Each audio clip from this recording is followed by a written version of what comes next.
2020, what a year.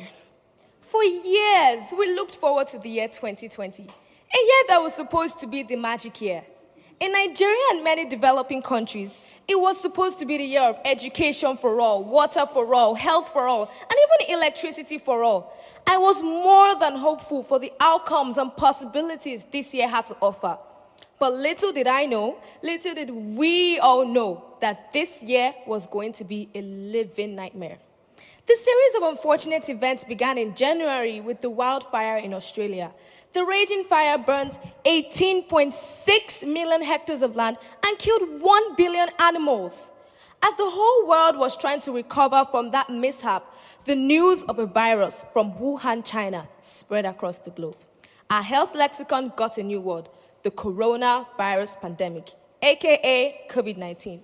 Our world, equipped with the most creative and innovative inventions, massive technological advancements, medical breakthroughs, was wrecked with havoc all of a sudden. Our so-called perfect world was rudely destabilized by this lethal and infectious disease.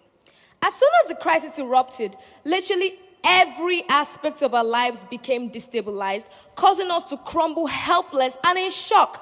As at today, over 60 million people have contracted the virus, with more than 1 million of them losing their dear lives. I remember clearly the day I stopped going to school and we were asked to start quarantine. It was March 18th, and I was supposed to have a biology test at school. We were also meant to celebrate Language and Culture Day. What was supposed to be a regular school day took a turn for the complete opposite.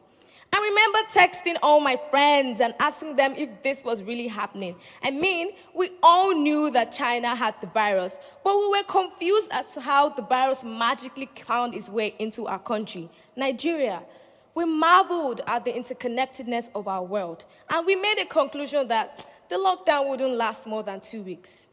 Well, joke's on us, because for 6 months, for 180 days, 4,320 hours, I was still locked up at home. At this point, not an inch of my sanity was spared. I was sick of seeing the faces of my parents, the faces of my 3 younger siblings every day. I was tired of staying at home and seeing my room for majority of the day. I was tired, I was sick. I had lost every photographic memory of the streets outside my house and what it even looked like. I also became vitamin D deficient because I didn't have any contact with the sun. I hated being trapped. I wasn't the only thing or person facing the wrath of this virus. Economies collapsed, businesses disrupted, companies went bankrupt, the ivory towers were deserted, aviation industry was paralyzed, and the educational system witnessed the emergence of a new order. Students were locked up in their private homes and only made contact with their tutors by the power of technology. Examination rules with all physical controls became a do-it-yourself, supervise-yourself system. Predicted grades for several international exams were adopted where possible. I would never have imagined that one day I would have to be homeschooled and attend classes, take tests, take quizzes, even examinations online. Trivial things like face masks, hand sanitizers became essential commodities, commanding the price of gold. Social distancing replaced our regular interactions as fear gripped our hearts because everyone became a potential carrier of this deadly virus. I remember the first day I stepped out of my house. I went with my dad to the store to get a few things. As soon as I got out of the car, I folded my arms and I walked in. As soon as I saw someone come close to me, I would turn the opposite direction or walk faster to avoid the person.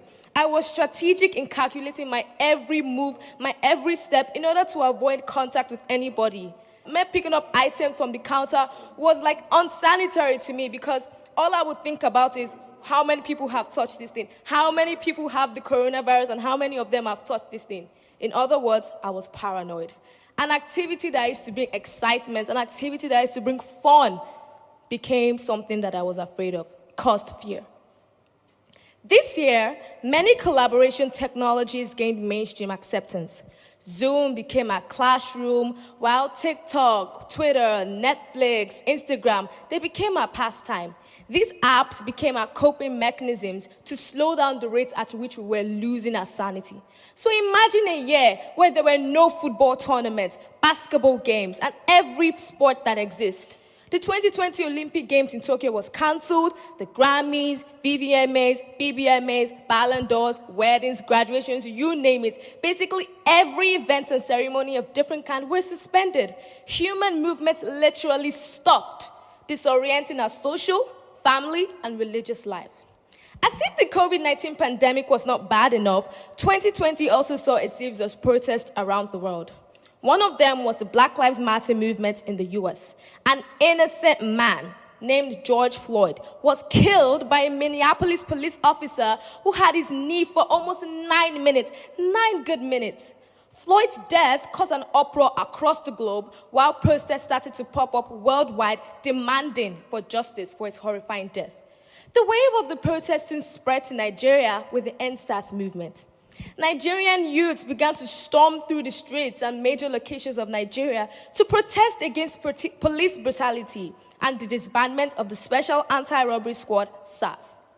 EndSARS initially took off as an online movement after a video was posted on Saturday, 3rd October 2020, showcasing a SARS officer shoot a young Nigerian in front of Wetland Hotel, Delta State. It was then the people worldwide became aware of the treatment innocent Nigerians were facing. The outrage online soon escalated into a protest. While Nigerians and various people around the world were utilizing their freedom of speech to make their voices heard, the reaction from our government was disappointing, to put it mildly. It was also in 2020 the UK consummated its divorce from the EU and Brexit was signed, sealed, and delivered. Perhaps another absurdity of 2020 is the controversy of the 2020 US election, where there were election disputes after the election was held.